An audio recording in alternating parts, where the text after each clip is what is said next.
M동산 친구 여러분 안녕. 역사 속에서 살아남기 시리즈의 경아쌤입니다. 이번 시간에는요, 경아쌤과 함께 일제강점기에 대해서 공부해 볼 건데요. 1편에서는 1910년대, 1920년대의 일제의 식민 통치에 대해서 알아볼 거예요. 자, 그럼 경아쌤과 함께 1910년대 덕출이의 삶을 살펴볼까요?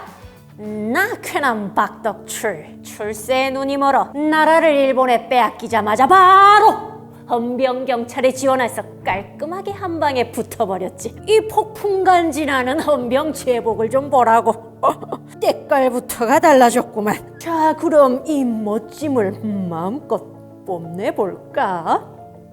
무단 통치기에는 헌병 경찰이 경찰 업무뿐만 아니라 일반 행정 업무도 담당했는데요. 헌병 경찰에게는 정식 재판 절차 없이 사람을 잡아 가둘 수 있는 구류, 그리고 한국인에게만 적용되었던 태형 등의 처벌이 가능한 즉결 처분권이 주어졌어요.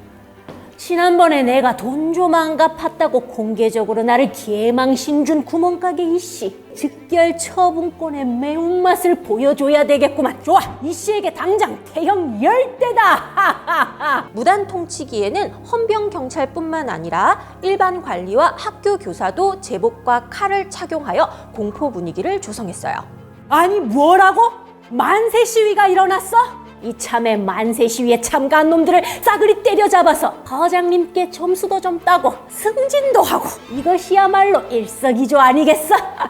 내 당장 이놈들을 때려잡. 갑자기 왜 이렇게 배가 너무 아프지? 시위 진압 전에 화장실부터 확실히 어디더라? 1919년 3.1운동을 계기로 무단 통치의 한계를 느낀 일제는 통치 방식을 이른바 문화통치로 바꾸었습니다. 언론, 출판, 집회, 결사의 자유를 일부 허용하고 헌병경찰제에서 보통경찰제로 바꾸었지만 실제로는 경찰력을 3배 이상 늘려서 우리 민족운동에 대한 감시와 탄압은 더더욱 심해졌어요.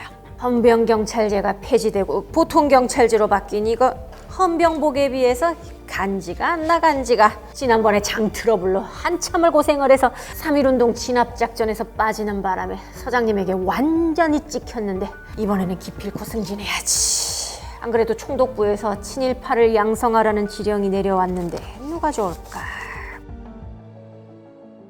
아, 예, 형님 접니다. 덕출이. 잘 지내시죠? 저야 뭐 나라에서 쌀도 주고 돈도 주고 풍족하게 잘 지냅니다. 그래서 말인데 형님도 저처럼 이제 일제에 협력해서 좀 편안하게 사시는. 여기 있다고. 아이고, 싫으면 관두시 왜 소리를 지르시나? 나중에 누가 잘 될지는 두고 보면 알게 될 거요.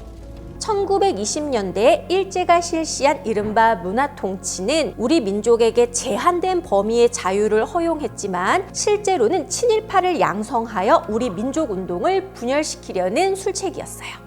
이거 대일본 제국의 통치에 비판적인 기사를 싣다니 아주 그냥 간이 배 밖으로 튀어나왔구만. 그동안 너무 풀어줬더니 아주 그냥 미쳐 날뛰고 있는데 좋았어. 사전 검열로 참교육을 시켜줘야겠구만. 1920년 한글 신문인 동아일보와 조선일보가 발행되었지만 일제는 신문 기사에 대한 검열을 강화했어요. 또한 일제의 비판적인 기사를 실었을 경우 기사 삭제, 신문 압수, 정간 등의 조치를 취했답니다. 아니, 의열단원 김상욱이가 우리 종로경찰서에 폭탄을 투척했어?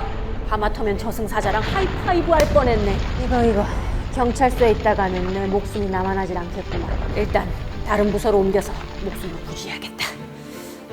개인의 부귀영화를 위해 친일파가 된 덕출이. 과연 덕출이가 1930년대에도 살아남을 수 있을지 다음 시간에 살펴볼까요? 오늘 경아쌤이 준비한 이야기는 여기까지예요. 재밌었다면 엠베스트 구독, 좋아요, 알림 설정 꾹꾹꾹 눌러주세요. 경아쌤과는 다음 역사 속에서 살아남기 시리즈에서 다시 만나요. 안녕.